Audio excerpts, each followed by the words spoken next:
Good afternoon, everyone. It's Tom Sidney Bushnell here, aka Numbers. Welcome to Psych Club, and in particular, welcome to the Tom Numbers Show, which is my second channel, and it's the Tom Numbers Show, top of your game.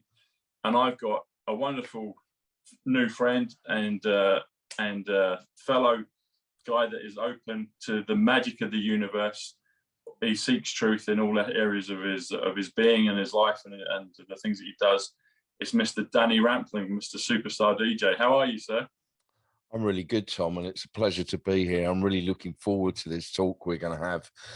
It's going to be very educational, actually, and yeah, I'm glad that we met just by chance in Trafalgar Square recently at a rally, and we got talking, and here we are. So yeah, I'm fascinated by the numbers, but I'm not as educated as yourself in relation to that, and that's why we're here today. So many people who are watching, it's going to be broken down into simple terms that are easy to understand, because there's all levels of advancement in the numbers and the theories around them, and this is going to be a really interesting conversation that we can all learn something from.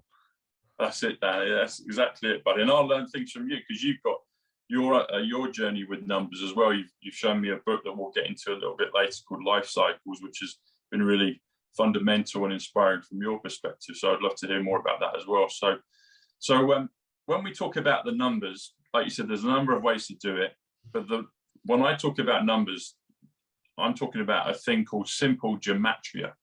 So that's the technical name for it.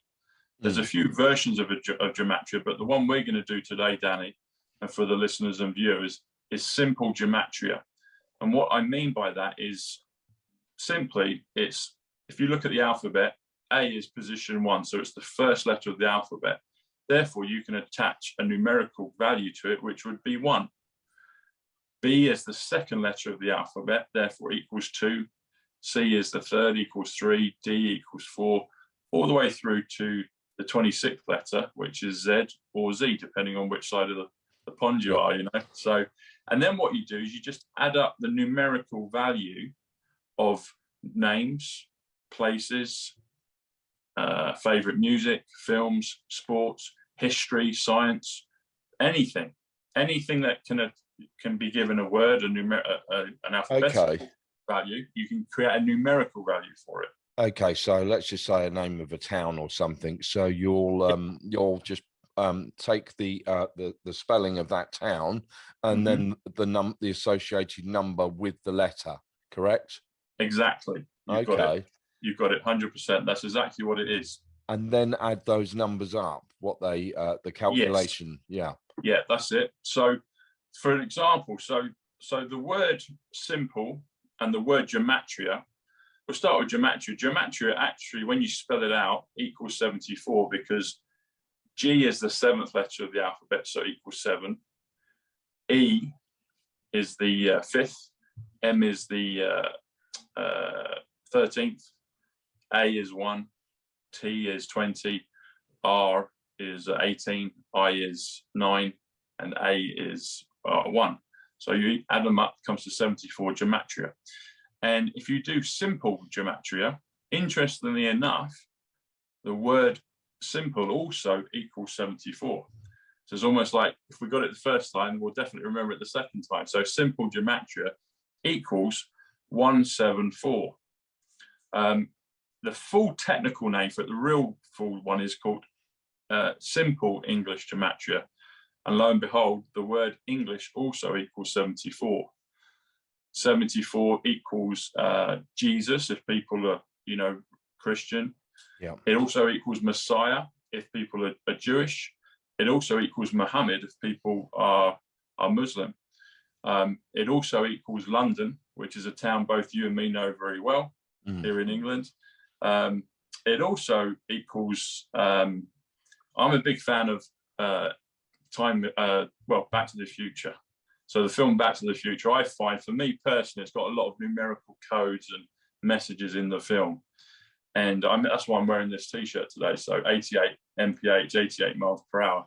That comes to time travel. So, So that's so I. But the reason I mentioned Back to the Future is the Yeah. car that time travels is called a DeLorean, and interesting enough, that also comes to 74. So I think a lot of these things in popular culture are connected, also in our history, religious cultures, belief systems, etc. So there's a big connection in all of it. But I thought we should start off with doing your name.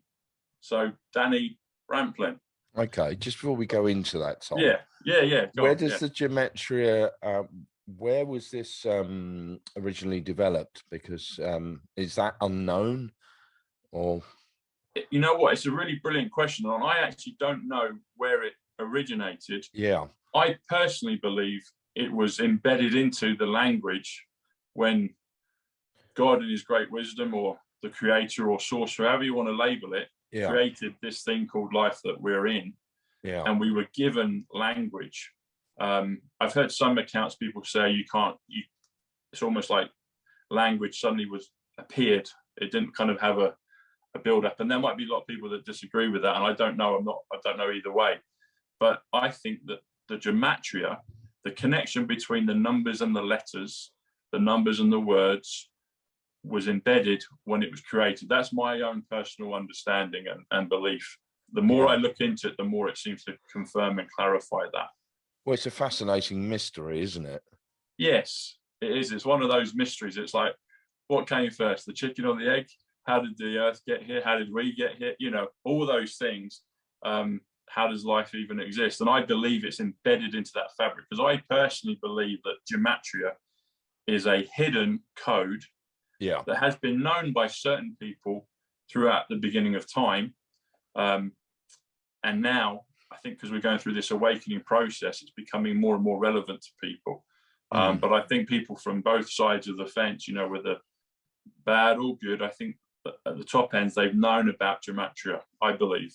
As I look at it, I'm like, oh, okay, that's obvious. They put the codes in those things. So, and often using it not for progressive and positive purpose and reasons, often used to manipulate and unfortunately, and this is what's all coming to a head right now, isn't it? And as you say, there's a lot of interest in Gematria right now, and surfing online, and I see so many posts in relation to it. So there's obviously a rising awareness and interest in the subject matter. Oh yes, 100%, totally. Because it's something, like you say, in the past people have used. I mean, even throughout time, there's been people that are good and have used it for good, but we have had a kind of unbalanced force where, darkness has been using it. But now, because we're coming into this new, the age of Aquarius, the third age, the millennium, peace on earth for 1,000 years, we've got a bit of a rough kind of bumpy road to go through, but we're getting there, and more people are becoming aware of this. And as we come together as a human collective, as a consciousness, and we work together, things like Gematria and other spiritual gifts, if I, label it that, start to come to the fore, and people start to realize it and to embrace it themselves and start to use it themselves. And that's when it becomes magical, when you know your own personal numbers, and then you see it on a global picture and you can connect the dots. That's when it becomes really exciting and fascinating. Into the fifth dimension. Exactly, into the fifth dimension. And it's really interesting. So JFK, John F. Kennedy, is a big part in terms of the numbers for me personally, as is President Trump, as is people like Diana, big figures of the past and present, and maybe we'll see some of them again in the future. But the reason I mention that again as well is so there's codes in the film. So, for example, here, the word 88, and that's like the Lion's Gate, August 8th, and you showed it on the front cover of your book on numbers, which we'll look at in a bit. And it had 88 and 77 and 66 and 55 and 99. But 88, interestingly, is the number, is this miles per hour speed for time travel in the book. But I think it's in the movie in Back to the Future. But 88 comes to the word Trump, comes to the word Scotland, comes to the word purple. Also comes to Elizabeth as well. So they know the powerful numbers, they know the powerful numbers.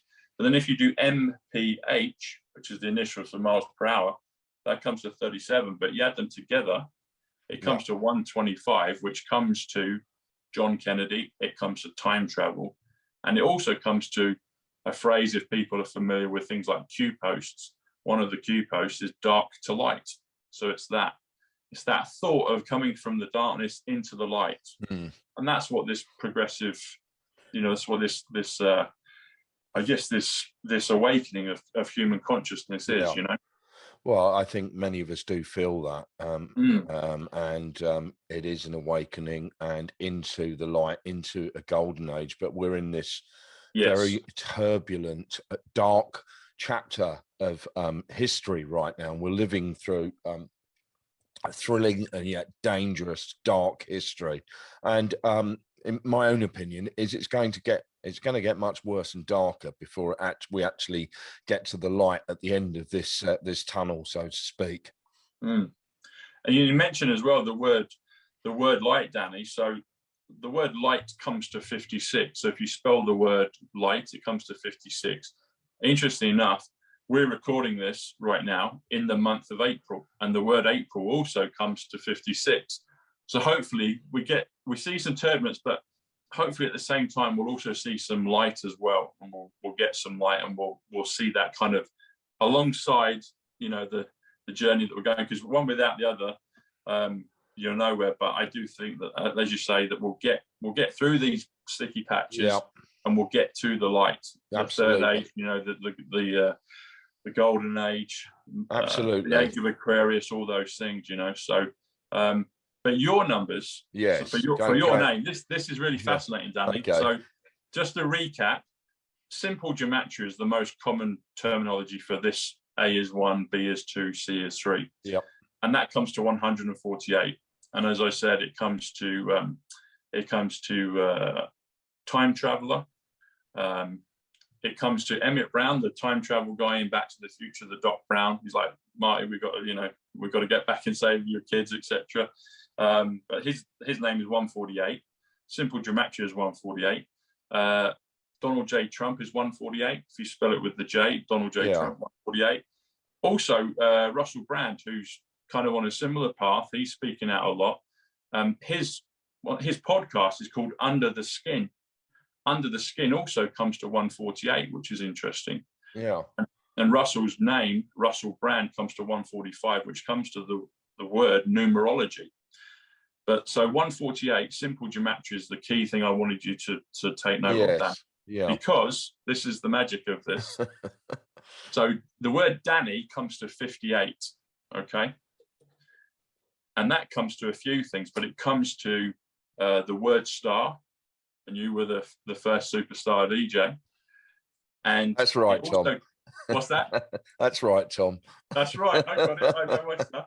And so it also comes to 58, which is Nasara, which is a concept, a belief system that people, I guess, in this community hope to envisage at one point, where the world is peaceful and everything is balanced and those things. So people can look into that separately. But the word Nasara is 58. Also on a current stuff right now. Well, Nasara is current. It's working in the background, but XRP, a crypto coin, is 58. But the word star, we'll stick to that one. The word star is 58. Also, Ivanka Trump. I actually met Ivanka Trump in 2015. I've got a picture with her. And so I always notice when I see those numbers, beautiful woman, and also has a true heart like the rest of us on this journey. Yeah. So, but Danny is 58. Yeah. And the word rampling comes to 90. Okay. Yes. The word rampling comes to 90. 148. Now, you got it. Yeah. So, Simple Gematria comes to 148. Danny Rampling, 148. Fascinating. But my given name, my birth name is Daniel. That has six letters in. But I'm known as Danny. I just adopted that when I was at school.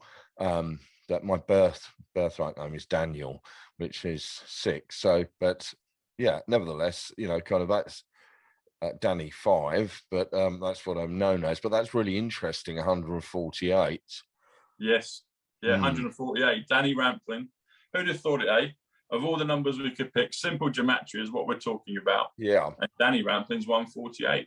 And if you do, because also sometimes you're known as Danny Happy Rampling. Yeah, so have I got that right? Well, that was a title back in the days of the Summer of Love and Kiss FM when Kiss first started. Okay. Gordon Mack, the station director, the creator of Kiss Radio, I think he adopted that pet name for me. Okay. Well, even if you add the word happy, yes. Interesting. So Daniel's actually 45. Yeah. 45 is ace, as in the ace of spades. Ace is 45. Yeah. You talked about going to the fifth dimension. So you've got 3 to 5D, and you've got the fourth in between, but we're going from 3 through to the fifth. The way I see that is when I think of JFK was the 35th president, 3 to 5th, 3rd to 5th. Donald Trump was the 45th president, 4 to 5, 45, Ace 45, Daniel 45. But if you do Danny Happy Rampling, Happy comes to 66, which comes to event, and you've obviously been the orchestrator of many superstar DJ events in your time, and still. Happy is also woman, 66. Interestingly, for London boys like you and me, Thames, as in the River Thames, is 148. Is 66. Yeah. River Thames is 138, which actually is revaluation. Donald Trump's 138. Mount of Olives is Dome of the Rock is 138. Yeah. The Pyramids is 138. So there's a lot of kind of iconic. But I just thought of. But anyway, 66 is Happy.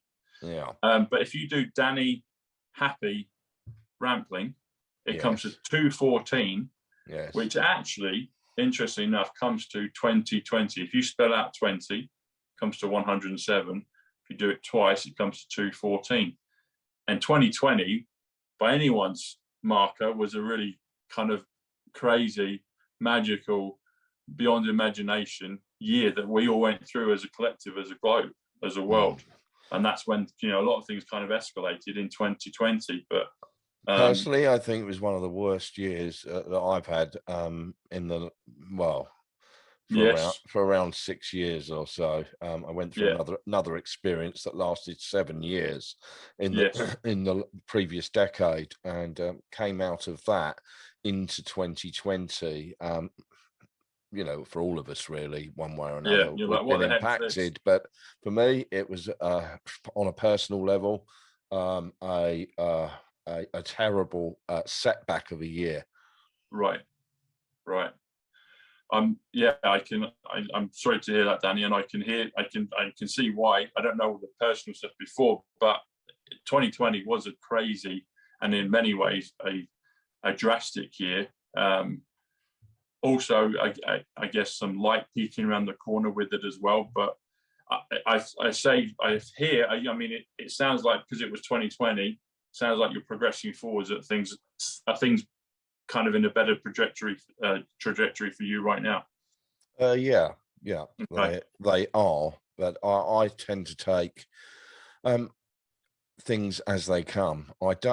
For some reason, before this all came along, I could plan things, kind of months ahead or even a year ahead. I don't have that desire. I live in the present. I'm very present to the present day, and I make the most of every day. But I find it very difficult to say. People say, well, okay, what are you doing in September? Half the time I don't know what I'm doing next week or what I did last week. And I think that's that's related to all of this crisis that has gone on, and time and how time has speeded up. Also, I find that time is really speeded up. The day is over in a flash, generally. Yeah, it is. I remember from about the age of 17, I noticed that time started to really escalate and speed up for me. But definitely now, a week feels like 3 days, 3.5 days if you're lucky. It just, where's it gone? It is speeding up. It totally is. And on the subject of goals, I set manageable goals. I always on New Year's Eve write a long list of goals that 20, 30 things that I wanted to achieve over the course of a year or two. past couple of years, I haven't set those kind of goals to that level. For the fact that I live in the present moment, I'm present to the present, and that's a really important thing, I believe personally, and that works for me. And I was talking to my life coach friend Mark Wilkinson from Life Remixed about this. He said, you know, have you set your goals for this year? I said, well, I have a couple, but I'm keeping it manageable. And I'll evaluate and review where I want to take goals in this spring, in May, which I felt was more comfortable and better to do that. And that's what I'm doing.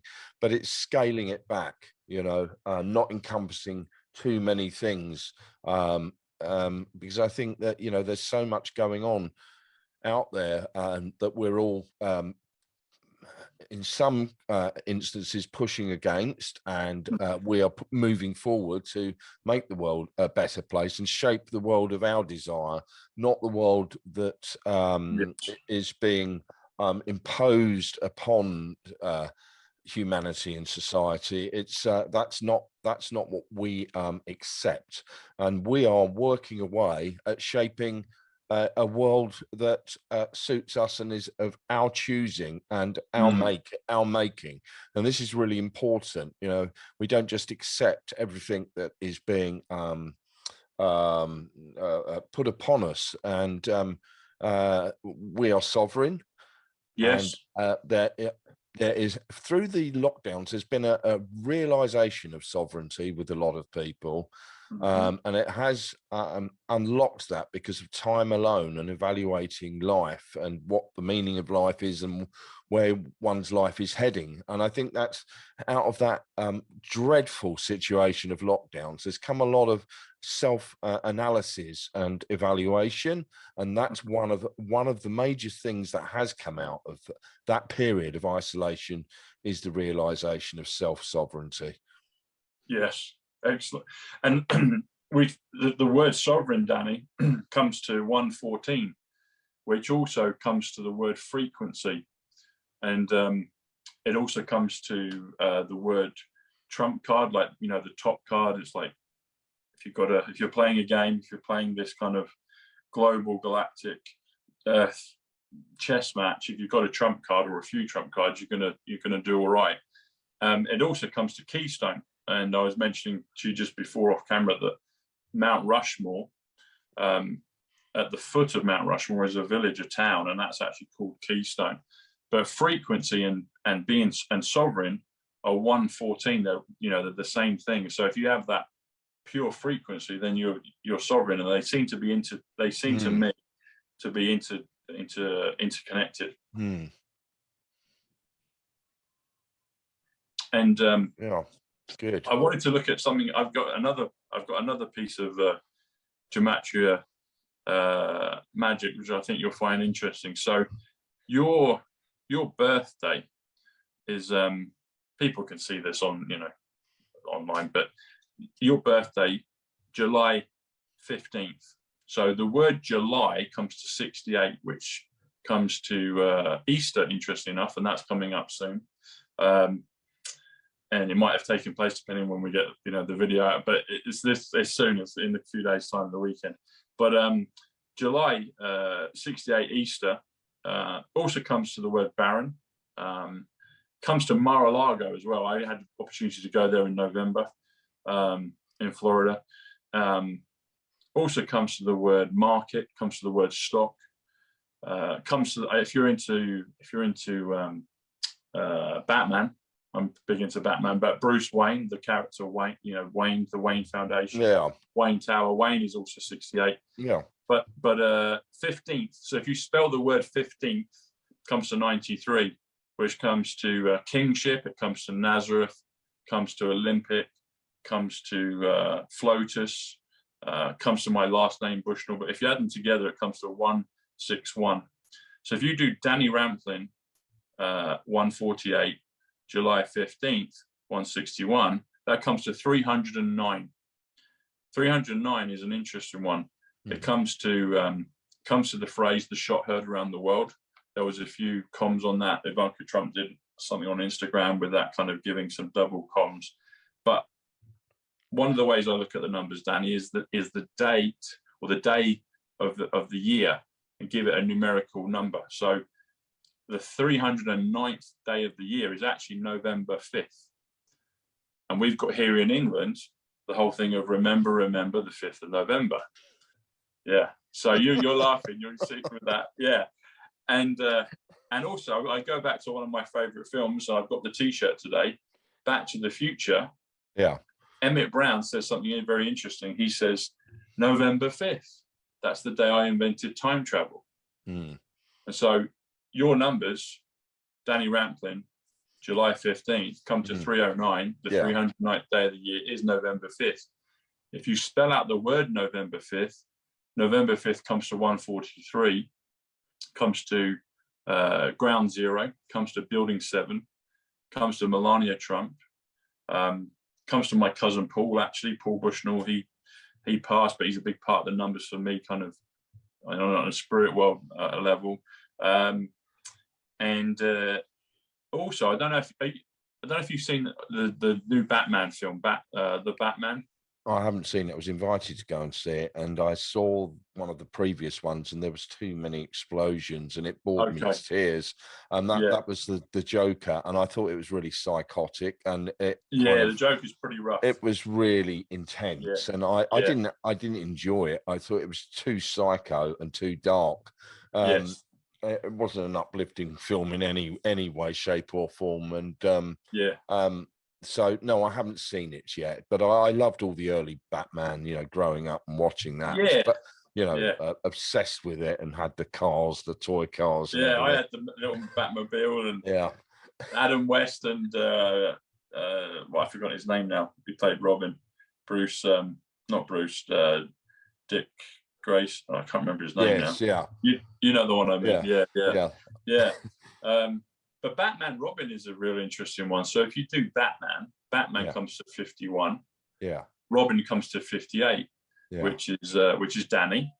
But if you add them together, it comes to 109. 109 spells a few words. One of them is Diana Spencer. Another one, 109, is 17. 17th letter of the alphabet is Q. 109 also comes to my channel, Psych Club, which I actually chose before we got into 2020. I chose it in October of 2019. I just felt that's what I should call it. But lo and behold, it kind of matched up with some important numbers when I discovered the numbers in March of 2020. But Batman Robin is 109. Interesting enough, Daily Star is 109. So even though it's kind of cartoony and a meme newspaper, they put a lot of things in there. But the reason I asked the question about this current Batman film, Danny, is at the end of this isn't giving anything away, but at the end of the film, there's a key part in New York. They use New York as Gotham City. Yeah. They're actually at Madison Square Gardens. Yeah. Madison Square Gardens, I actually went there. I was at the Tesla Hotel, the New York Hotel, in September of 2021. Yeah. And it's actually on a road on 8th Avenue. And 8th Avenue, when you spell it, comes to 125, time travel, John Kennedy, dark to light, and 88 MPH comes to 125, 8th Avenue. But Madison Square Garden is actually changed. They changed the name of it, and they call it Gotham Square Garden for the Batman scene. But there's a kind of culmination of Batman saving the day at that place. But the interesting thing is they make a real point of that, and they make mention that actually happened in the film on November 5th. So it's interesting how these films keep connecting with these important dates, and you look at the numbers of it. Yeah. And even if you say November the 5th, if you say November the 5th, if you add the word there, it comes to 176, which comes to Back to the Future again. So there's all these key important films with numbers and saving the day, time travel, heroes, the iconic things of, defeating a swampy Gotham and turning it into light. There's all these connections I see with the numbers. But interestingly, 309, Danny Rampling, July 15th, 309, comes to November 5th because it's the 309th day. Are you suggesting I'm Guido Fawkes reincarnated? No, I'm not thinking that. I'm thinking more that you're Robin, you know, or maybe, and you come back now, and now you've got an eternal past, and they can't touch you. Yeah, so maybe that's what it is. Yeah, yeah. But back to the film. So, are you saying that in the script and in the production of the film, the Gematria has been very well thought out in terms of placing that in the film, or is it just a coincidence? See, that's a really good question, Daniel. I think it's probably a bit of both. I think that I'm a big fan. I'll give you an example. I'm a big fan of Christopher Nolan, and he did the Dark Knight series, the 3 Batmans. And I think his works, all of them are masterpieces. And I think he's been coding for a long time. I personally think he's known about the events that we're going through. I mean, just to give some pointers to it, the 3rd Batman, Dark Knight Rises, Wayne Tower is actually filmed in Trump Tower. And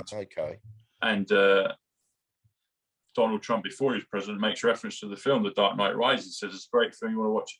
So my understanding is, obviously, those guys know each other. They might not say it kind of publicly, but you just have to look. It's like, well, how on earth do you get to book Trump Tower for a major part on a major blockbuster film, you know? So I think a lot of the Gematria has probably been crafted and put in, but I also believe that it's probably, a lot of it is done even maybe in a higher 5th dimensional way, that maybe people with good intentions are just writing scripts, creating things. And then when you see it, it manifests and it's there. So I think it's a combination of both. Yeah. Because I think the Back to the Future films had wonderful stuff. There's even a few references to kind of some of the things in history that have happened that weren't great. But maybe at the time, that's kind of the deal. Maybe they had to permit a little bit of both.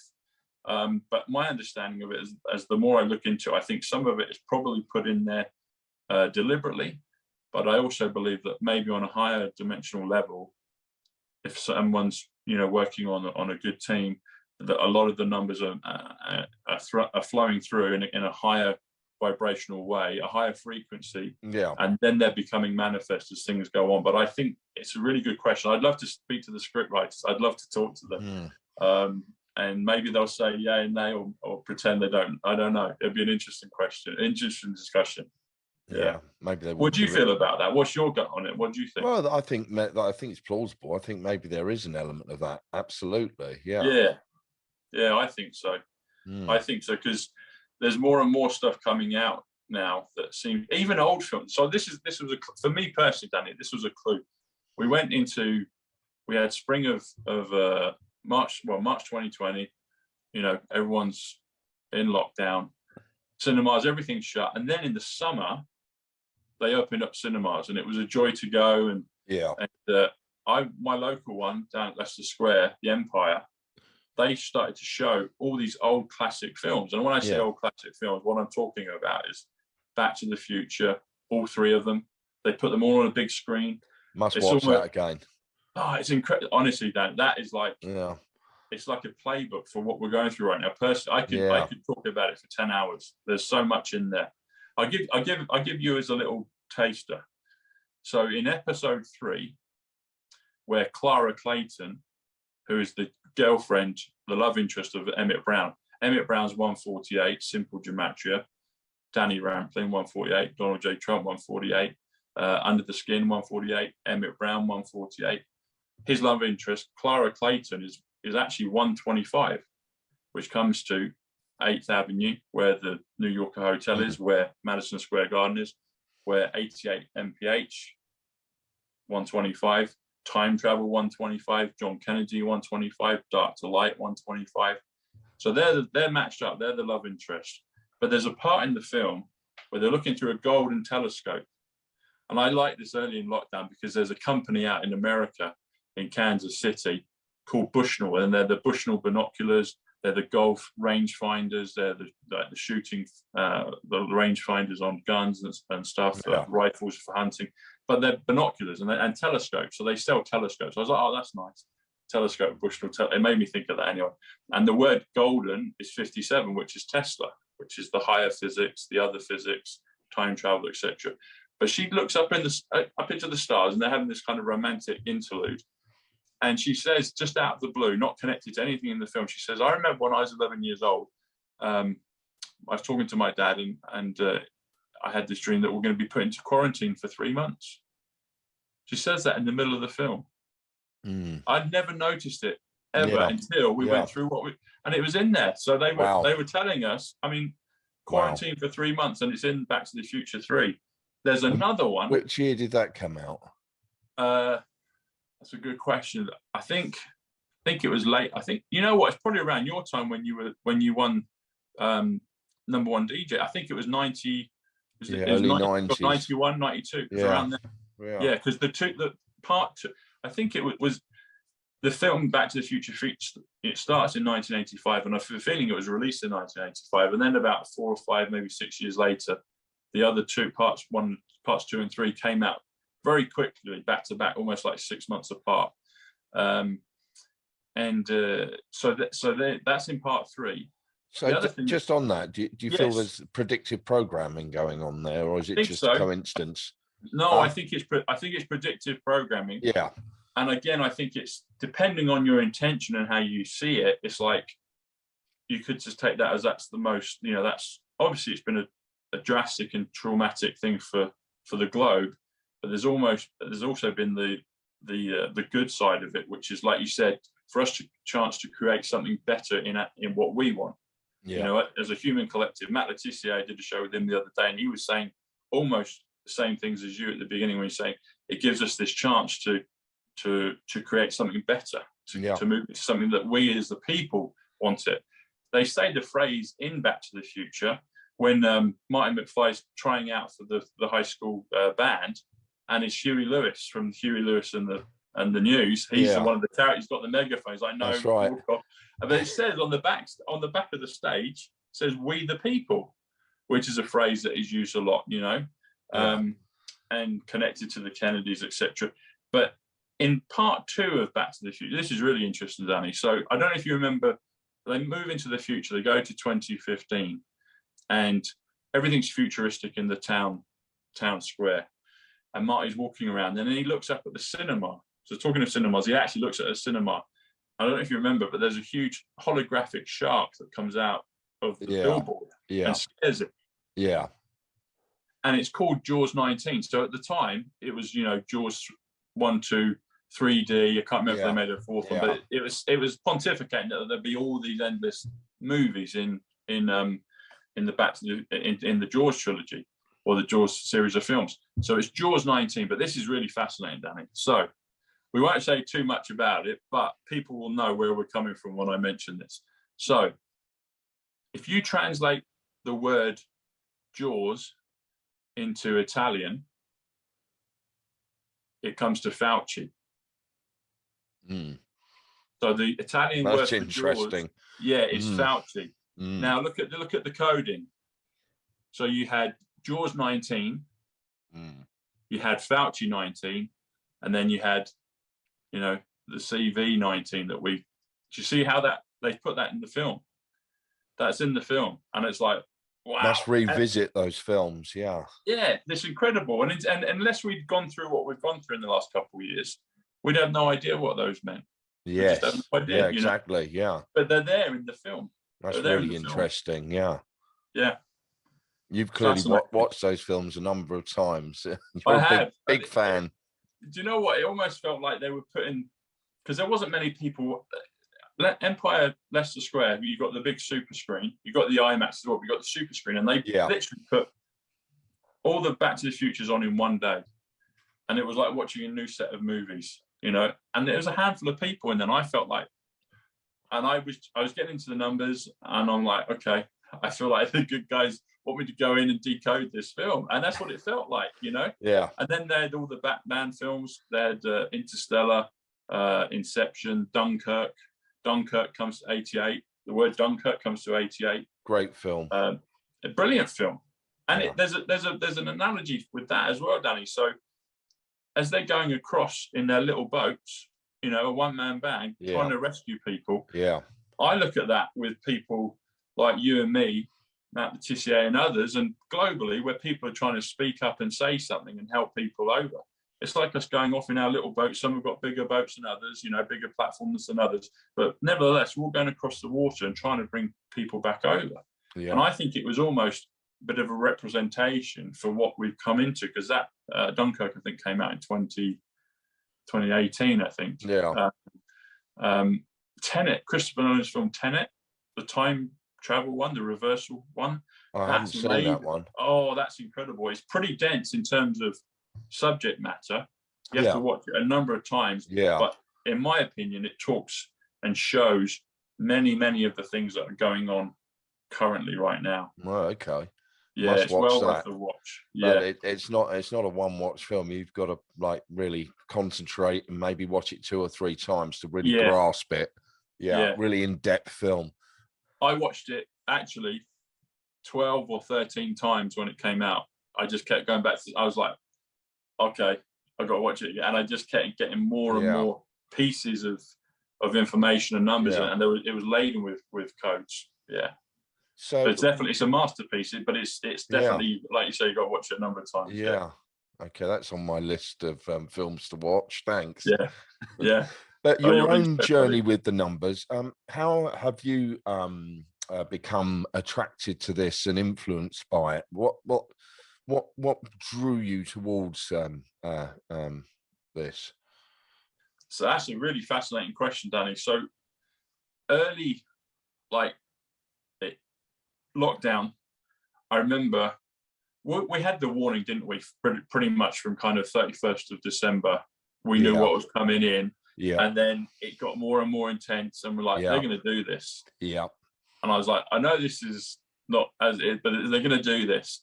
And I was like, okay, I've got to take the physical preparations to see what, you know, getting food and all the rest of it. I did all of that. And I remember listening to BJ every night on the, you know, I don't have a regular TV. I mean, I watch things on YouTube, etc. But I was tuning in just to see and hear what changes were taking place. And so I knew what physical, you know, the landscape would happen, you know, going to go to the shops, what's going to be changed and all the rest of it. But I remember very shortly after hearing that, I was like, I'm not going to keep listening to this. It's just the same stuff, and it's perpetuating it. But what I did do is in the evening over across the Atlantic, I would tune into what President Trump was saying. And he would be holding court and he would taking on the media. Mm. Then you got these characters like Fauci and Birx and all the others. And I was seeing it, and I was looking at him, and I could see what the press would do. And I knew, like everyone else, he'd been getting flack for the, you know, 3 or 4 years that he'd been in power. But you know, it was over there, and I've always been a big fan of Trump. You probably can understand. You can probably pick up from the, you know, the coach I give it. Yeah, I've met his daughter Ivanka, and I've always just liked him. But I instantly, I remember actually when he did the flight ban. So literally on the 11th of March, I was due to fly on the 13th. What, to the States? I was supposed to fly to the States. Yeah. So I had a trip all worked out. Yes.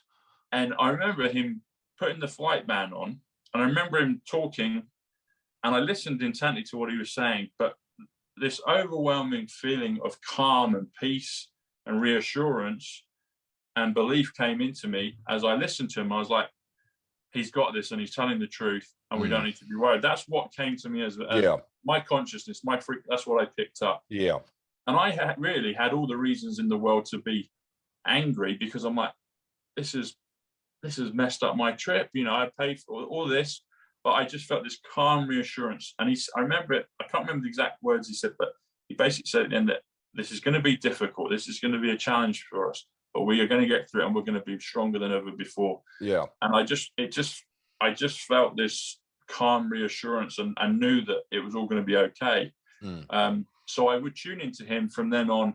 And the other thing is he said that the UK, people from the UK could still travel.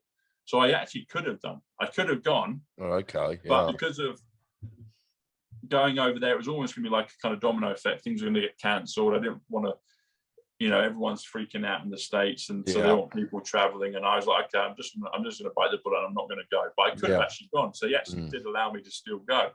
But then I listened to him every night. And I also remember when BJ first tested positive and supposedly went into like the Chancellor's kind of flat and was giving out messages and little voice, things on Twitter and stuff. And I remember him saying this, and he said the key to I can probably say it, but the key to the CV puzzle is to stay indoors. And I was like, but something said to me, he's telling us that this is a puzzle and that you can work it out. And he's also saying, so what you can do indoors, you can either just watch TV and veg out, or you could research.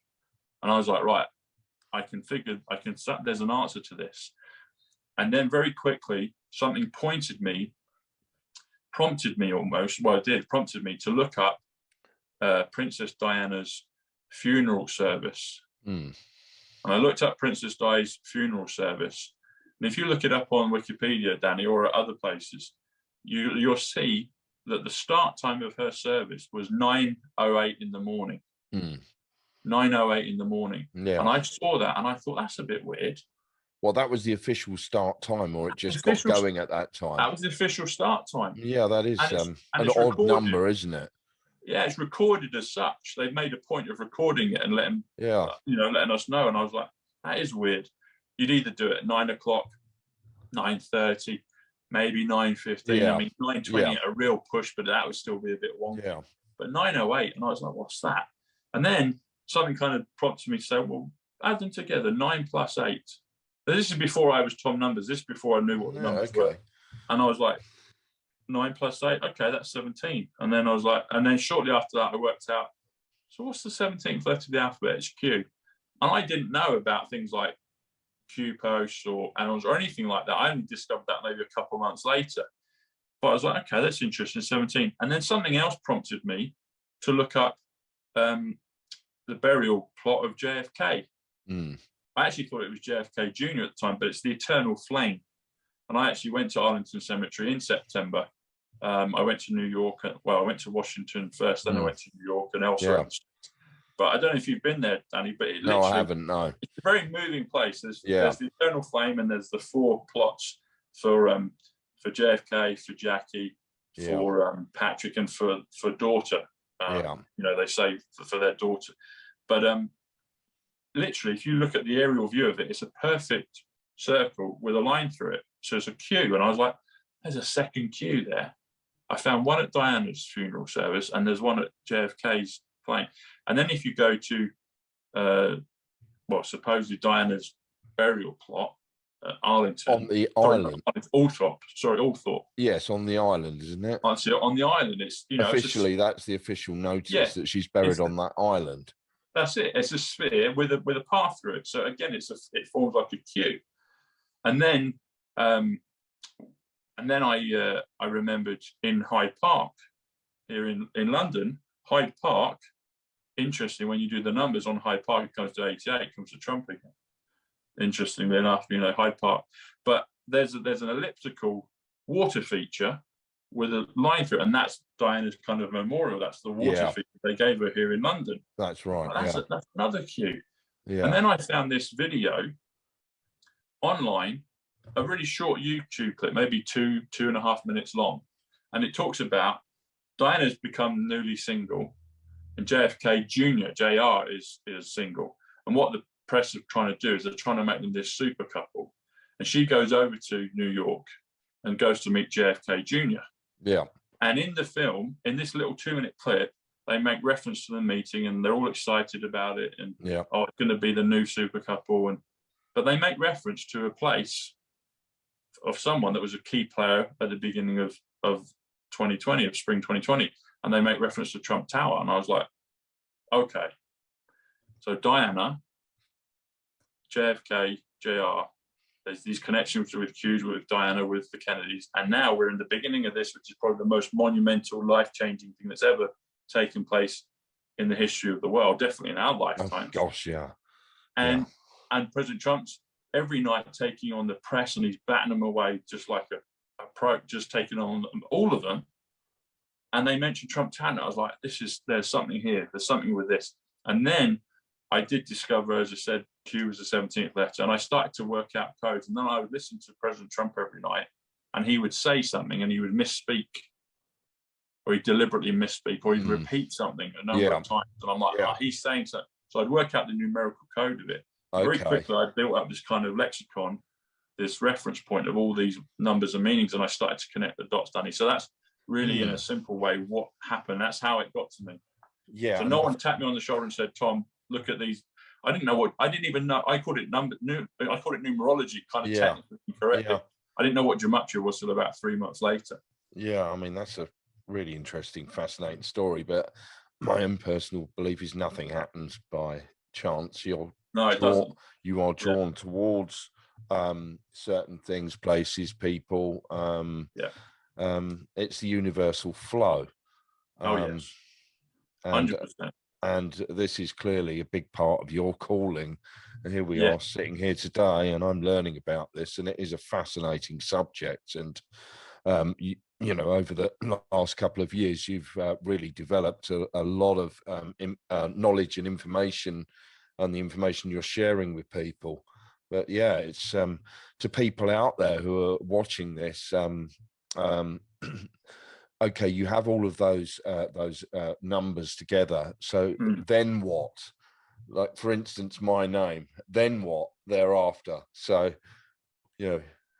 Yeah. So the way I see it is, what it does is it just reinforces for me and connects the dots in ways that I wouldn't necessarily have imagined.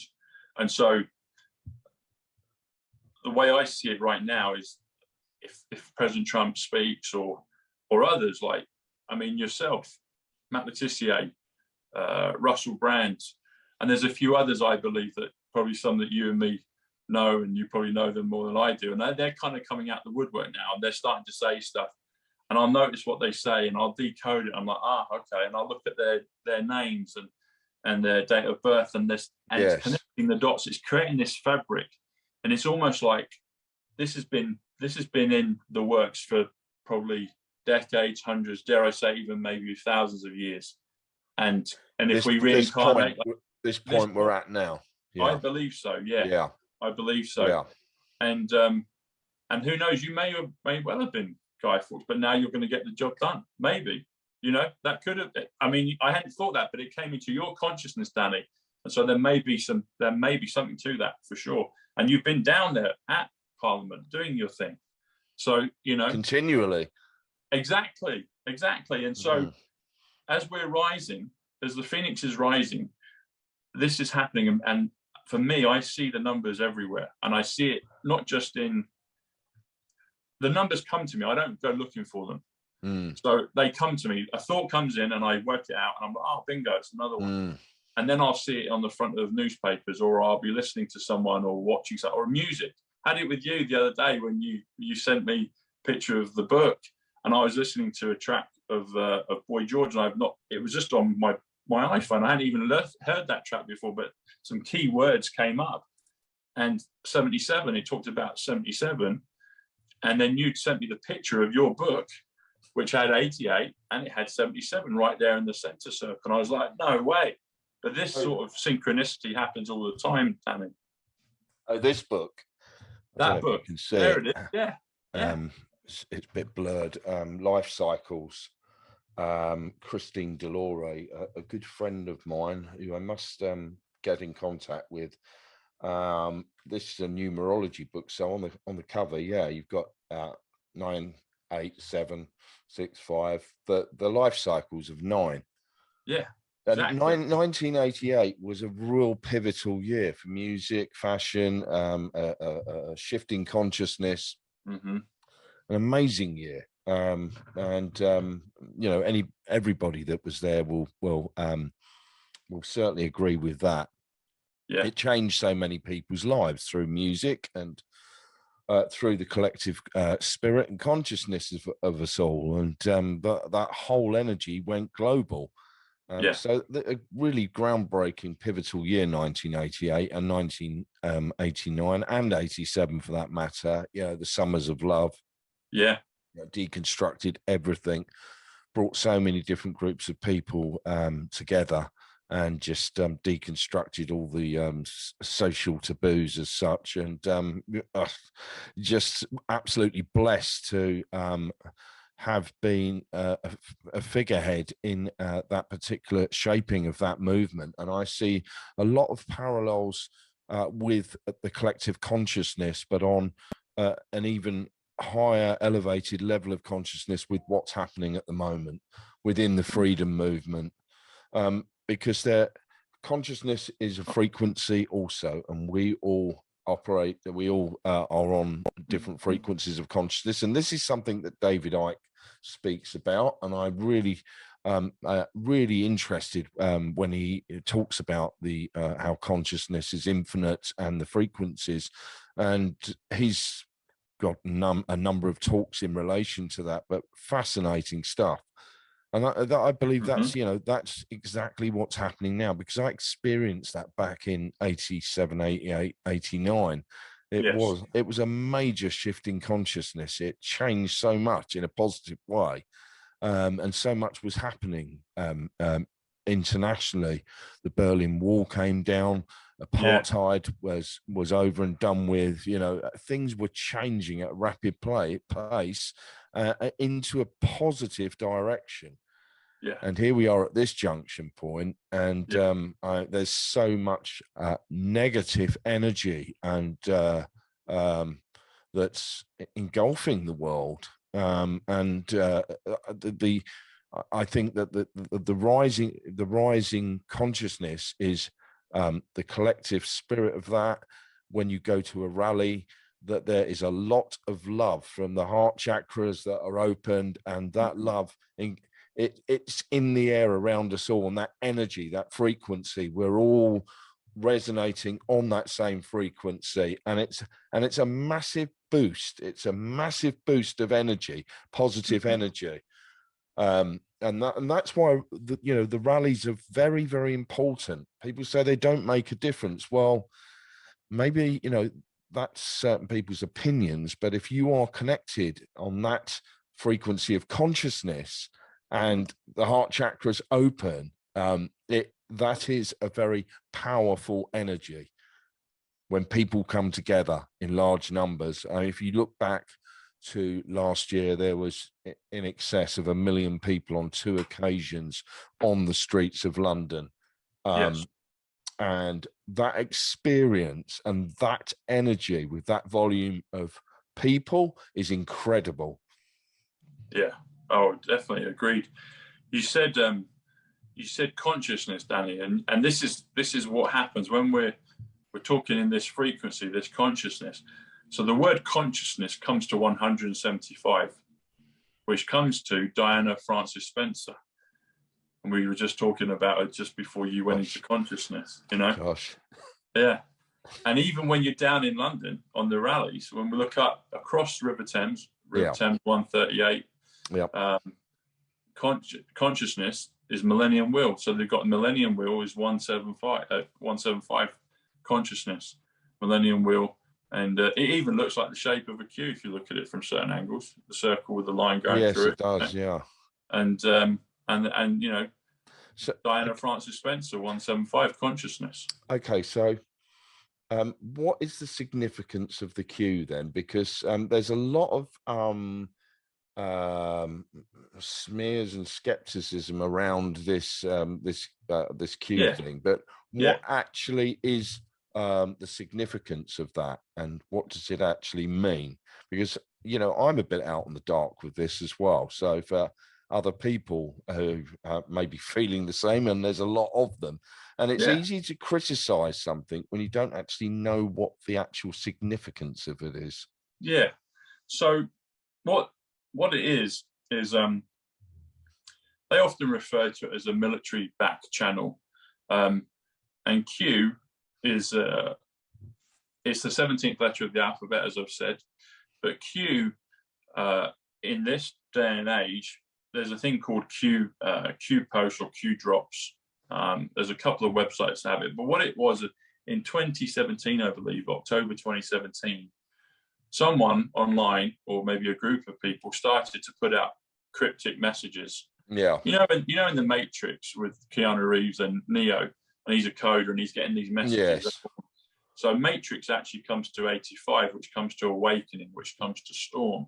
And President Trump has been asked about the storm. He's like, "Oh, what storm, Mr. President? Oh, you'll find out."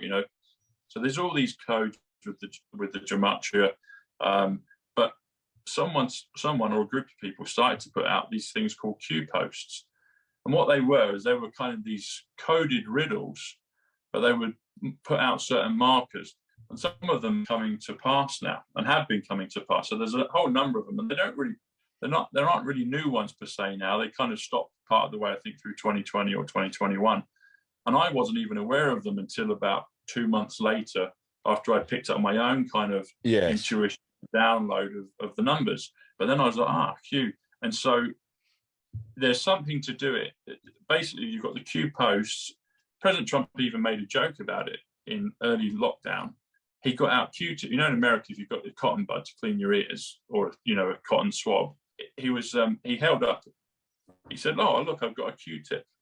And I thought maybe 4 or 5 days before, I was like, Q-tips, because it's a weird name in America. Cotton buds are called Q-tips as a brand. They don't have them here in England, but in America, everyone knows what a Q-tip is, a cotton bud. Yeah. And lo and behold, in a press conference, when he's pointing fun at them, he's like, "Oh, I've got a Q-tip here." So and then they asked him about that was a sign and a subliminal message, yeah? Yeah, a Q-tip or a Q post or a Q code. And it's like, or a Q drop. And so, but there's hundreds of them. People can go and reference them, and quite a lot of people in like you said, the freedom movement or the awakening movement will be familiar with those things. But if you take it further back, I think, in my opinion, that Q is a team of people, the alliance, and I think it's even connected with higher beings as well, off-worlders, divine. I mean, whether it's angels, whether it's aliens, what it is. President Trump, he spoke about Space Force. Space Force is an actual agency in the US. Yeah. And he said, "Oh, it's the next arm of the military." And he did all these things about the Space Force flag, and he's mentioned the Space Force program a number of times. Like, what the heck is he on about Space Force? If you look at Space Force, it's an arrow like that, the symbol pointing north, like the North Star. Yeah. But it's almost identical to the arrow in Star Trek.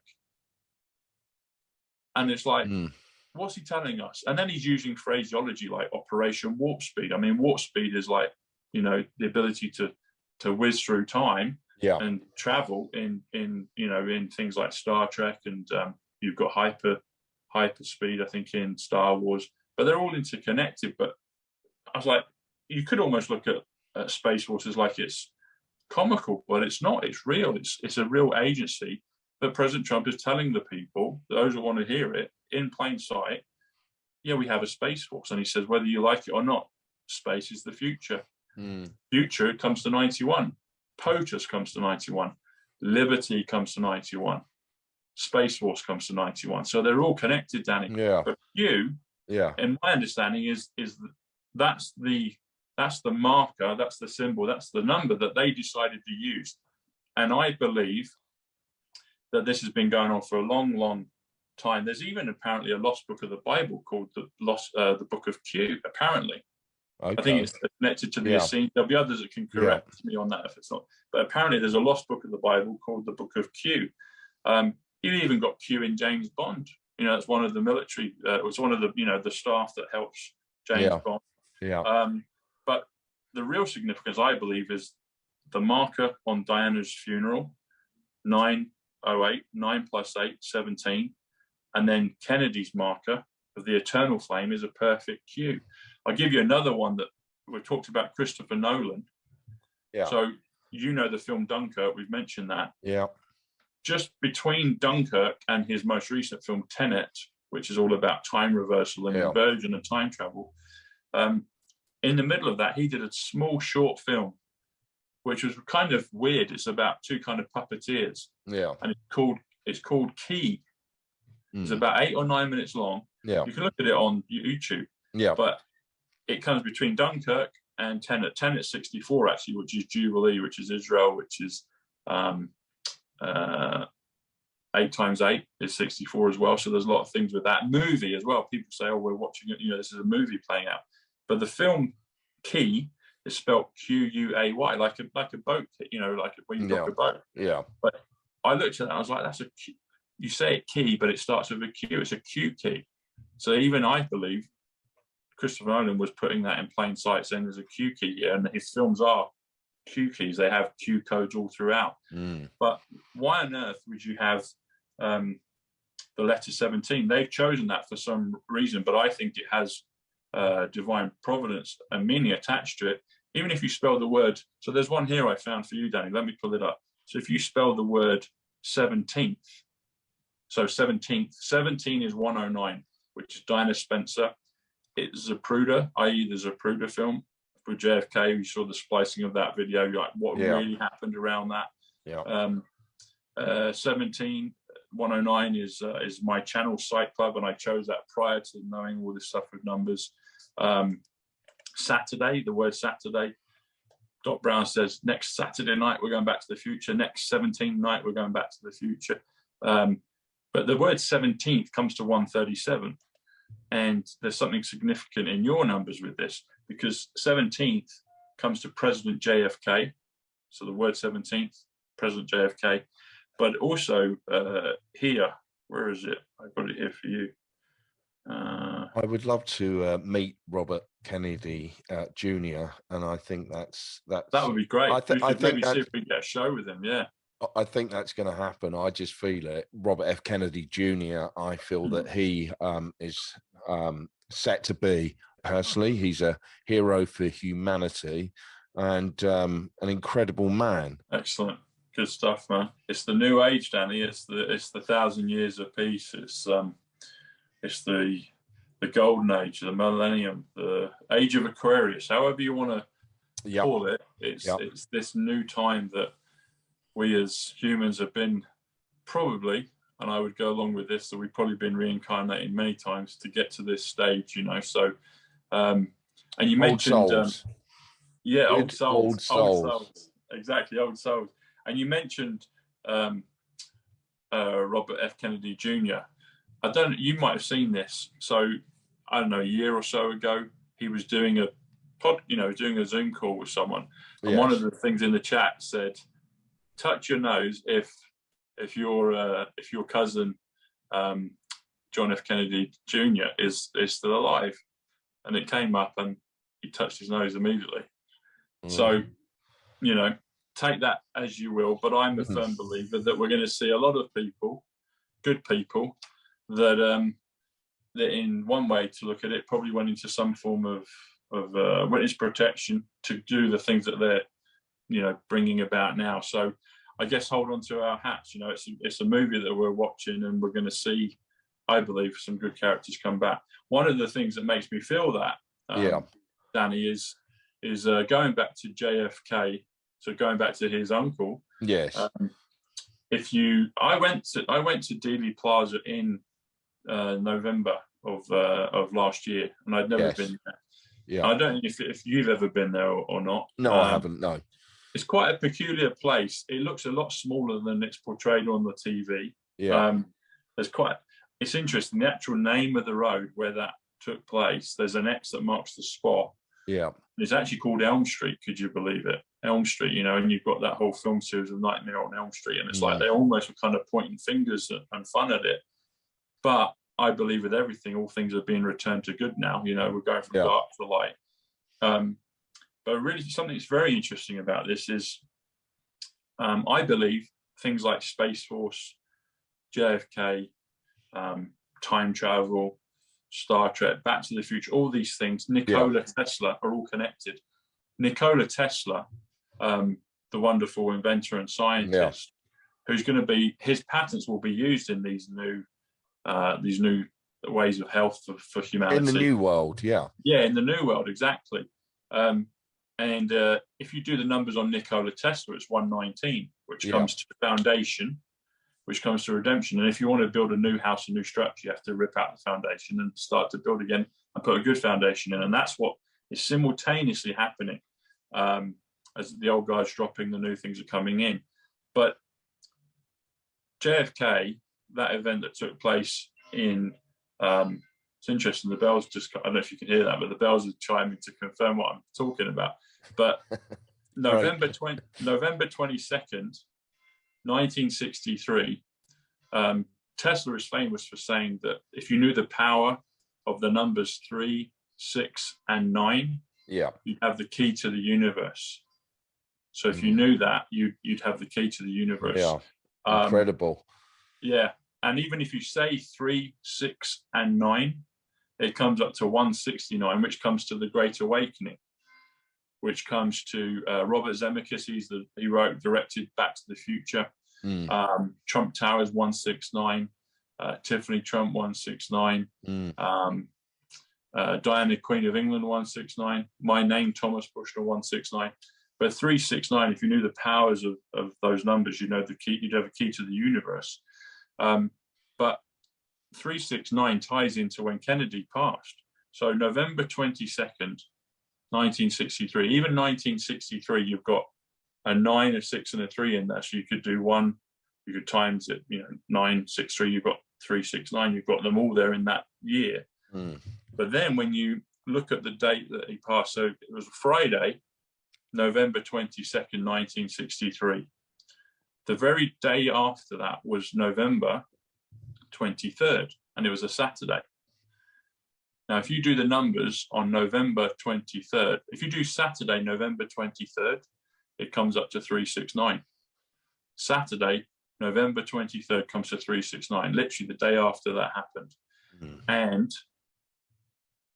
back here in England, Doctor Who, the time travel series, was his first aired on November 23rd, 1963. But because of the shot heard around the world, the 309, 309 is November 5th. Remember that date. It happened, it echoed, and it went around the world. So therefore, basically anything else of any significance on TV was squashed. So they had to show that Doctor Who episode the following week. It was shown, but no one watched it, so they had to re-release it the following week. Also, if you do the numbers on Captain James T. Kirk from Star Trek, and you do USS Enterprise, which is the starship that he was commander of, that comes to, again, 369. If you also, some will, I'll say it and people can make of it as they will, but even if you do President Vladimir Putin plus Space Force, it comes to 369. If you do witness protection, if you do time travel, if you do John Kennedy witness protection, it comes to 369. If you do time travel witness protection, it comes to 369. And so people might say to me, Tom, well, if you've got all these people that have passed, where are they? Where are they hiding out? I don't know the exact answer to that, but I think there's a possibility that perhaps time travel is involved in that. If you put someone into another dimension, they can do their job, they can do other things, and they're totally protected. There might even be other places on the globe that we're not privy to. They could be in masks at some point. But I believe strongly that we're going to see the stars come back, in my opinion. We're going to see, We're going to see some of these stars, these global stars that were good, are going to come back, in my opinion. That's why I believe your guy, Robert F. Kennedy Jr. When he was asked on screen, is John JFK Jr. is he alive? Tap your nose if it is. The guy's talking like you and me are talking, and there's all these posts coming up. Is John alive? And he touches his nose and carries on with the discussion. So it's not just me coming up with stuff. That's his cousin saying that. So the codes are there, the clues are there for those that are pure in heart that want to see it. Well, it's just digging deeper, isn't it, and having an open mind. Exactly. A lot of people say, well, that's just bloody conspiracy theory nonsense, because they don't want to actually open their minds and delve a little deeper and then do some critical thinking and think, well, actually, that could be the case. Keep an open mind to such things. But I was just reading the other day about time travel, that it's possible to go back in time but not change the course of history whilst back in that particular era of time. There's so many mysteries and so much that we are we have an inclination and an interest in, but actually time travel has probably taken place, you know, Yeah. really, Yeah. within secret groups. I'd say Yes. that it's very likely that that has happened. Yeah. I believe it is, Danny, because I had a similar chat with Matt Letizia about this, and Yes. he said he hadn't thought about it too much, but he said, but you know what? If it's in things like films and science fiction, and you have the ability to create that possibility, there may be somewhere along the line you can actually do it. Because why would you even have the thought that it's even possible? And I believe, really, going back to your boy David Icke, we're in Yeah. this narrow bandwidth of consciousness and of Yeah. reality. We don't know what's over here. We don't know what's over there. But as we're going through this turbulent but also glorious time of change, because we know there's light at the end of the tunnel, and that's what we're all focused on and going to. And so as our bandwidth increases, more and more comes into us, and we start to decipher these possibilities. I mean, this is another thing that I've had since 2020. I'll be talking, and I've had probably on 20 different occasions, I'll get a beam of light whizzing behind my head while I'm here on camera. And then people will put in the comments, say, Tom, you had an orb, you had this going on. My friend Rachel from Right Side Blonde, she's had it a couple of times. I saw it off screen, but we were doing an episode, and all of a sudden, literally a golden orb of light kind of hovers around her, and then it goes and it whizzes past her. And I've seen it with my friend Taro by Gene. I've seen it on people like Jack Kidd when I've done calls with him, and Dave Mahoney. There's certain people I've seen it with, and I've had it a number of times, and I believe that's higher. It's something divine, and I'm blessed to have it. And I didn't even know it was possible. I didn't even know that sort of thing was possible. And I've sometimes caught them in the corner of my eyes. I've been in my own reality, but it's going through this, like you say, Danny, things like time travel and other things that have been kept from us, and now we're going through this great awakening, this process of awakening, and we're starting to see and feel and experience these divine, out of this world things that we've been kept in the dark over for a long time. Well, suppressed, exactly, and opening the gateway to levels of consciousness, and that we possessed many hundreds of years ago, that have been lost along the way and suppressed. That gateway and channeling that is actually unfolding also. Yes, exactly. Psychic abilities, and the conscious state. Yeah, totally. You said the word channeling. So channeling comes to 87, which comes to truth. It comes to justice. It comes to Stellus, I think, even beyond. But it also comes to Junior. You spoke about Robert F. Kennedy Jr., spoken about John F. Kennedy Jr. The word channel comes to 57, which comes to human, which comes to Tesla, comes to England, comes to George, comes to Wood, my grandparents' last name, comes to Mary from a biblical, Mary Magdalene, etc. But I was just thinking about the word Tesla, and I wanted to mention it and say it was human 57, and then you say the word channeling, you said, and channel is 57, channeling, add an ing, 30, it takes you to 87, which is truth. And that's the truth, Danny. What you've said is the truth. This highest consciousness, as we raise the frequency, as we raise our vibration, we're discovering how powerful we are. Every human being, if you're a human here on earth, you have immense, divine, godlike, science fiction powers. And that's what we're all beginning to realize and awaken to and discover. And I think it's super exciting. I mean, you're discovering things, I'm discovering, and we're imagine where we're going to be in 5 or 10 years with the things that we understand and experience. It's just going to be biblical. Amazing when we're out the other side of this, and we will be out the other side of it, and we'll be, kind of, this dark history will be a chapter in time that will be never to be repeated. But yes, in 5-10 years, I think that that's definitely where we're going to be standing, definitely. and in a much better world. This is all going to collapse and crumble. Yeah, It may not feel like it at times, and some days are better than others, but yeah. hold Oh, the it's coming. yeah, It's hold the coming. intention. We feel it in every cell in our bodies and in our souls. And We're seeing it, and it's a turbulent time. But light is coming, and it's coming fast. And those, we're getting a taste of, like, this is what you could have had. You don't like this, no, we don't want that. And so that yes, empowers people to wake up, because you can tell, you'll know what this is like. You can tell people things, but unless they own it and discover it for themselves, or feel like they've discovered it, they won't take it on board. yeah, And so for you and me and others is just to keep, trying to be there, holding the frequency, holding the vibration, yeah, allowing people to come across. yeah, But they're also getting the benefit of seeing, actually, this is a mess. We don't want this. And it's like, enough is enough. But if there was no light, if there was no mercy and no joy at the end of the tunnel, we'd be all fucked, really. For oh gosh, excuse yeah, my French, we'd all be gone. But thankfully, we're not.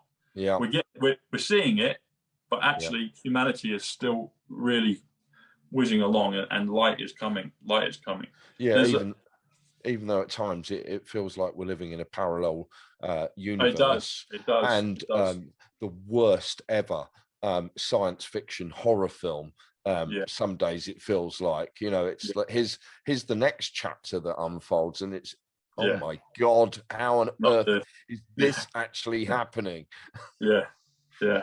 It's a But roller thankfully, like you coaster. say, there's a parallel, and maybe there's also another universe, another reality going on at the same time, and that's the one we've got to hold on to and bring about. And it is coming about. It is, and there will come a point, whether it's a few weeks, months, few years down the line, we'll look back and be like, do you remember that? Yeah, I do remember that. But that's got, and it won't hold any energetic pull for people. It will be gone. It will be gone. I mean, I believe in you know, I do believe in these higher powers. I believe in things like resurrection. I believe that can be done through these higher technologies, and it could be assistance from angels or divine beings, or higher beings. Yes. I believe in all these things. I believe all things are possible, and my Yeah. natural disposition is to feel goodness and to look at the positive. And I do feel that that's where we're going. Yeah. 100%, 100%. There's another number I wanted to share with you, because Yeah. I saw this, and if I've got the date right, 1991, you were declared #1 DJ in the world by DJ Magazine. Is that right? If that's what Wikipedia is saying, or I can't remember, it's so long ago. It was Okay. was it 91, 2, I 4? I'm think not sure. it was 91. I might be incorrect. I think it was 91. But the significance of this for you personally is so DJ is 14, 14 DJ. Yeah. Magazine is 76. 76 is Magic Wand. It's Contact. It's Ripple. My name is Thomas. Emmett is 76. Sydney, my middle name, is 76. But anyway, saying that, having said that, Danny, DJ Magazine Yeah. comes to 90, which comes to Rampling. And you were the first one to win it, buddy. So DJ Magazine, and your name comes to Star. So Star DJ Magazine equals 148, Danny Rampling 148. So people say, oh, what's, it's just, well, as you said correctly, my friend, nothing is a coincidence. So your numbers marry up with the award that you were given. Your name is Danny Rampling, 148, Simple Gematria 148, and Star DJ Magazine. They're the ones that crowned you as the first superstar DJ. I've just checked it. You're correct. 1991. 1991. Yeah. That's pretty incredible what you've just disclosed there. Yeah, it is, buddy.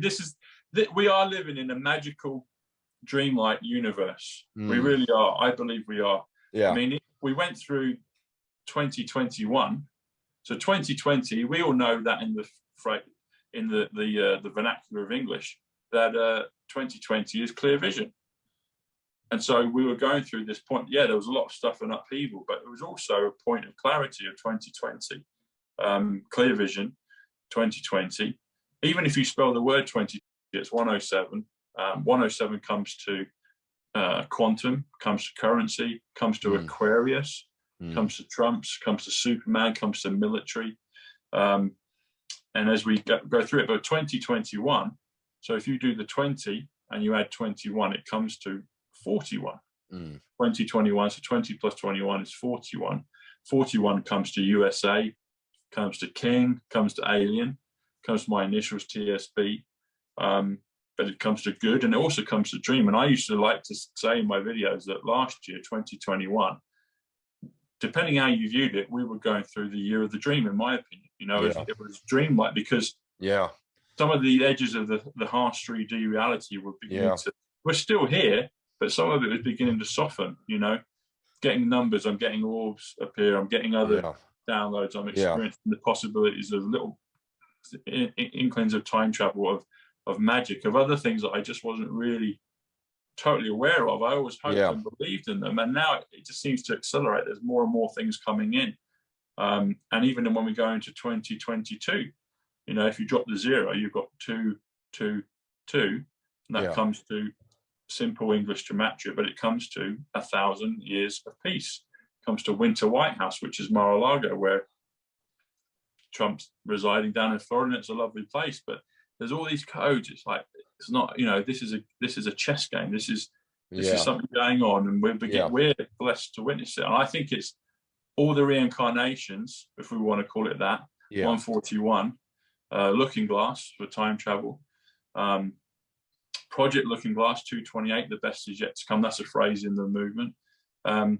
We're getting to witness this, you know, and I think it's so interesting you said about Guy Fawkes, because I'm going to look into that. I think there might be some there might be something to that for sure. But 2022, that indicate that the gematria that comes to 1,000 years of peace. Yes. So if you beginning do this year, I believe. I mean, I think there'll be some amazing things. I mean, because I could see a lot of this stuff, I was thinking, oh, it could be, you know, it's around the corner. I can see it, so therefore you think everyone else can. And I was like, okay, it's going to be in a few weeks, it's going to be a month. And all through 2020, I was thinking that. And I was like, 2021, and where did that go? That was so quick. Now we're in 2022. And even if it takes, you know, it might be I mean, President Trump spoke about a transition to greatness. There's the biblical stuff of in a twinkling of an eye, and I believe in that, but there's also the transition to greatness. So it could be that people are on different timelines. It could be both. I think as we go up the higher dimensions, I think the things of black and white, right and wrong, yes, no, the binary ones and zeros, I think start to dissolve. I think as we go into a quantum realm, you've got at least a minimum of 2 possibilities, if not more, with every option. And I think as we go into the 5th, the kind of hard, rigid facts of right and wrong, yes, no, on, off, I think those things start to dissolve. So it could be a blend. I mean, I think 2022, I think there'll be amazing things in it. Even if we go into 2023, 223 comes to global currency reset. I think that was something that will probably happen. I think it will happen. And maybe it will happen that year. I don't know. I'm not privy to it consciously on all the things that are happening, but the numbers that come through, the codes that come through, the things that I see, I believe we're going there. That's where I believe we're going to, Danny. Even on the numbers, you can look at numbers and you can see really powerful, beautiful numbers. And then you can see on the other side, oh, the dark forces knew the power of these numbers and they crept right up to them. And as I go through this, I'm seeing a mirror image on pretty much everything. But then, as you said, it's your frequency and it's your intention, what side of it you choose to focus on and bring about. And I see that as this old system that was going to go ahead, and we're seeing whiffs of it, and we're seeing it promoted in the media and the effects, and they're pushing it. But at the same time, simultaneously, I believe that that's being dismantled. We're getting a taste of it, and it will wake people up to such a point where they'll be like, I don't want that. I'm going to fight for my liberty. I'm going to fight for my sovereignty. I'm going to stand up. And then once everybody stands up together, then it's game over. It's game over then, you know? And so I see a reset, I see a change, but a good one for humanity. President Trump said a number of years ago, I think when he was president, maybe first or second year of his term, someone asked him, they said, what do you think of the currency markets? You know, we're trying to manipulate their currency. And he said, oh, it's something I've been thinking, you know, I've been aware of this and spoke up against it for a long, long time. But he said, sooner than people think, we'll all be on a level playing field. He said, we'll all be on a level playing field. And what does that mean? A level playing field means that everybody, all currencies would be at the same. I think it goes even into more. I would suggest that basically, I think ultimately that pretty much everybody will have access to the same in terms of abundance and wealth, etc. And people were like, what are you talking about? How can that work? Well, if some person has got more in the room than another person, you're always going to be in a level of servitude. You're always going to be. Yeah. So I think if we're going to go into this millennial golden age where there's more than enough for everybody and abundance, then I think at some level, at a quantum level, everybody will be on a level playing field. Everybody will have access to all the resources that they need. And then people might say, well, you won't need money. Maybe you won't. I don't know. I haven't seen it consciously yet. But I do believe in the promise that what he said, that everything will be on a one-to-one. And I believe that it will be a fair. And he added the words, he said, it's the only way you can compete. He said, it has to be fair on a one-to-one. Yeah. And then it gives you the opportunity to compete. So people like to compete and grow and progress. And, you know, we like sports. We like all these things. You know, it's built within our DNA. But when it gets out of whack and people dominate and control others, that's when it's evil and that's when it's wrong. Exactly. And those days are numbered. They're gone. They're gone. You know? It won't. Those things cannot exist in a higher level. If we go to the fifth dimension, those things are impossible. They get dissolved. They become nothing. Yeah, it's a win-lose system, which it has been for centuries, and that's on the way out. That is going to crumble. Yeah, and the desperation is evidently clear on a global scale. So many different layers and things going on right now, and that is the way forward. An even playing field. That is a win-win system for humanity. Exactly. Cooperation. It's love, isn't it? It's like John Lennon said, you know, it's peace. It's one love, you know. Bob Marley, one love is 88. Trump, actually, interesting enough. But it's there. That's what it is, Dan. It's cooperation. It is this happiness of each other. Because really, let's face it, if it was going to get worse, I'd be like, all right, I'm off. I say thanks a lot, everyone. I'll be off. You know, you wouldn't want to go. Why would you want to go through it worse than what we've gone through and it get progressively worse and worse and worse? There just wouldn't be any point. It's like, I'll opt out. You know, Matt Letizia said the same thing. He said, it's not the world he would want to live in. No. So it's now our chance and opportunity to create this great new world that we're all going to live in. It's been prophesied in all the dogmas, all the religions, all the spiritual texts, where you look at it, there's this common theme that humanity and mankind gets out and we have this glorious future in front of us. And that's where we're going. Yeah. And you won't physically be able to subsist or exist in that higher dimension reality unless you're on board. You know, anything that is decays, anything that is broken, anything that is 3D will eventually just dissolve because otherwise it can't subsist. Yeah. It just can't, you know. Yeah, there's better days ahead, that's for sure. Better days ahead, my friend. Better days for sure. Yeah. Well, buddy, it's been really fascinating. I wanted to actually, can just before we close, I just wanted to know briefly how you got into the position that you got into in terms of being a DJ and having such a successful career, and how you got to where you are now in terms of your awareness. I think they must have been intrinsic. You know, you're a successful guy. And music is all frequency and it's numbers and everything. And you got to the top of the tree in that. How does music and consciousness, spirituality, whatever you want to call it, how does that dovetail for you? I've been raising the vibration since 1987 when things really did turn a corner for me. And I think, you know, that was destined. What we experienced in Ibiza and our pivotal role in shaping our vision and our experiences back here in the UK all part of the sequence of events, but very pivotal of the shaping of the movement and the scene here that was exported worldwide. But the longevity of it is about passion and dedication, and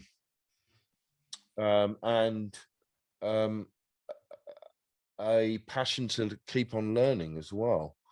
My you know, kind of my life, I think for all of us, you know, who well, not all of us, but my intention is to end my days in a period of, well, actually I've mastered my life, and we need to go through challenging experiences in life and come out the other side of them and learn those lessons, which puts us in a much stronger position, mentally and physically at times. It's all part of the learning journey of one's life. But you know, I couldn't sit still and just say, well, actually, I'm not going to learn anything else. It's, you know, kind of, I'm quite happy in this comfort zone here.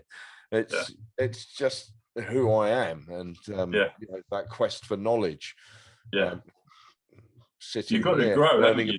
exactly, sitting here learning about gematria. It's, you know, a fascinating subject, and after, you know, this call, it's gonna, you know, it's inspired me, and I'll go and look at other, you know, kind of writing and information related to this subject matter. And life is an adventure, and you know, live every moment and make it an adventure. And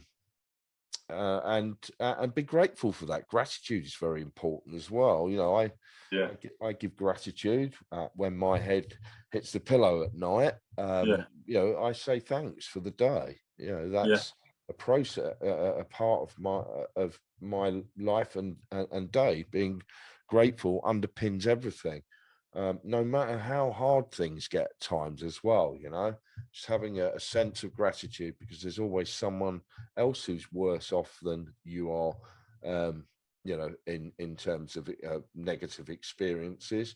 And in the morning as well, you know, I get up with a zest for life generally. There have been moments through this crisis where, you know, I've got up and thought, oh shit, not another day of this, you know. I think, and that, you know, that could be said for like a huge proportion of society. Like, oh, here we go. We've all been there. We've all been there. Chapter 208 of 2020. You know, 208. Wow. But you know, on the positive side, you know, out of this, I've started to meditate, and you know, that's something I always kind of toyed with and didn't have the patience for. But I meditate daily, only 15 minutes, sometimes half an hour. Also, cold water immersion in the sea. I live near the channel. That's another thing that's positive thing that's come out of this isolation and everyththing. And also the Wim Hof breathing techniques. Yeah, I spend 15 minutes a day with the breathing because it increases the lung capacity. And also, have you been on Wim's course? Have you gone? I haven't, but it's on my bucket list of to do things in life. Yeah, I'd like to do that. Yeah, that'd be awesome. That's going to happen. But yeah, so those are kind of daily positive things that I have put into my day. And they work. Meditation is being in stillness, the same as going in the channel. You're still and present to the moment, and that is really important. And I'm happy, you know, kind of being in my own company at times, you know. This, you know, the lockdown period is just, you know, kind of so many hours sitting. You know, I'm not at home playing music all day long. I play music when I feel that I, you know, would like to play music, or if I'm doing it with work. I don't sit at home all day long playing music. I think a lot, I read a lot, I research a lot, and you know, kind of learning about new things and creating new ideas and creative process. But as I said, you know, gratitude is key to all of it. And yeah, definitely. You said you said 208. You said 208 chapters. 208. That just Yeah, randomly said it. you did. But this is the flow of it. This is the synchronicity, Danny, because 208 comes to quantum system, which for this fairness of society, I believe will be on the quantum system. But 208 on a personal level and with the numbers comes to, I mentioned before, my cousin Paul Dennis Bushnell was his full name, 208, and he died the week before I went to Manhattan. Then I bumped into Ivanka Trump, and then I had my first taste of the numbers. I didn't understand gematria, but I had the taste of the numbers. And you also said, you talked about meditate. You said meditate. Meditate comes to 77, which comes to power, comes to quasar, it comes to hertz as in frequency, and it comes to Christ as well, 77. And people won't know this, but again, if you look at the Trump family line, they come from a line of Christ. Donald's father was called Frederick Christ Trump. His grandmother was Mary Christ. Yeah. And then I think it was Mary Christ McLeod, I think, if I remember right. And then Philippe Christ was the great grandfather. So there's a lot of these things that are hidden if you just have to look a few pages deep and then you see it. And also I wanted to talk about the year. So you said 1988 and 1987 were really significant for you. Yeah. So we'll start with 1987. Life-changing. Life-changing. So if you say 87 is truth, it's justice, it's junior, it's stellar. Also stadium, and you've played in massive venues in your time, you know, and still later on, yeah. But 1987, so 19 plus 87 comes to 106. 106 comes to the word red pilling. So that's what you're doing, brother. That's what you're helping do. And another one I mentioned before, he's been doing it, is Russell Brand, 106. Yeah. Red pilling, you know, and 1987 was red pilling. If you go to 1988, 88 here, Trump, Scotland, all of that stuff, purple, great color. You blend the red and you blend the blue together, create a new, you know, landscape, a new party of purple. But 1988, that comes to 107, which comes to Aquarius. We're going into the age of Aquarius. Some have said it's already started. Yeah. Currency is 107. Trump's is 107. Superman's 107.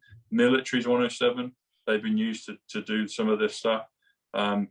Quantum is 107. That's the new area we're going into. So it's so interesting that you say 1987 and 1988 were pivotal moments for you. Yeah. Yeah. And as I said, it was a time of awakening. Yes. It really was. It was a collective consciousness, and you really felt that. Felt the change and the optimism and the unity and the hope and the love, and everybody who gathered together, you know, dancing to music and were part of that movement, felt that. Yeah, there was change that happened there, and it was a very unique, incredible time. It wasn't just like going to a club and playing music. There was a real feeling that there was this positive shift going on, and we were going into the Aquarian age. That's how people were feeling back then. Yeah. Well, trance music, I mean, there's all the genres within it, but I've always been euphoric trance. I love it, and all the other, segments within house and dance music, etc. But I remember at school, I remember people going to raves when I was at college. I think Rosala, she booked out a massive sports auditorium in Farnborough. Yeah, Farnborough, Farnborough 125, time travel 125, John Kennedy, Farnborough. That's where I grew up. Farnborough, Hampshire, 222, 1,000 years of peace. That's where I grew up, Danny. All these things are adding up with the numbers. But I remember that, and I remember friends going to it and talking about the great time they had. And but I wanted to ask you, how did you get into it, and what are some of your favorite DJs that you've played with? There's a lot of guys and girls that do it, but the ones you really love to do sets with? Well, Frankie Knuckles was one of them. He's no Okay. longer with us, but his music legacy is eternal, and his Your love. spirit is, yeah. So, you know, there's so many great DJs: Tony Humphries, David Morales, many people, but they spring to mind. But how did I get into it? Collecting music at a young age, obsessed with the radio, trying to figure out how the talk on radio was, you know, kind of broadcast and playing music at the same time. Became a bit of a fascination of mine at a very young age, and I thought I'd love to be doing that. And then I did. I got to the BBC and held a primetime radio show on the BBC. So, you know, through collecting music, and then a chain of events from being invited as an unknown onto Kiss FM in London. I started working out in bars and private parties, you know, house parties and stuff. You know, not the club scene that we have today. And then in 1987, going to Ibiza, and then that just changed it all. It turned everything upside down and pushed it into a direction like never before. Wow. Well, I would imagine the 60s movement was, the hippie movement in the 60s, 70s was probably very connected to what we experienced with acid house and the rave scene. That collective shift in consciousness, a brand new music form, a movement, unity. Yeah. A lot of parallels there with that movement, the San Francisco hippie movement. Yeah. So, yeah, I'm eternally grateful over 30 years. Well, it could be a bit more than that, but, you know, I'm still here and I'm still loving what I do. I have a weekly show on forceradio.net on a Saturday between 7 and 9 p.m. I have Mixcloud, where you can find a lot of my mixes historically. Yeah. You know, still love going out there and entertaining and playing music and connecting with other people, other like-minded souls, and just elevating the atmosphere. Yeah. You know, that's what it's about. Going out there to elevate the energy and the mood, and, you know, kind of have fun and forget about everything else that's going on, and just being present to like the music and the vibe. And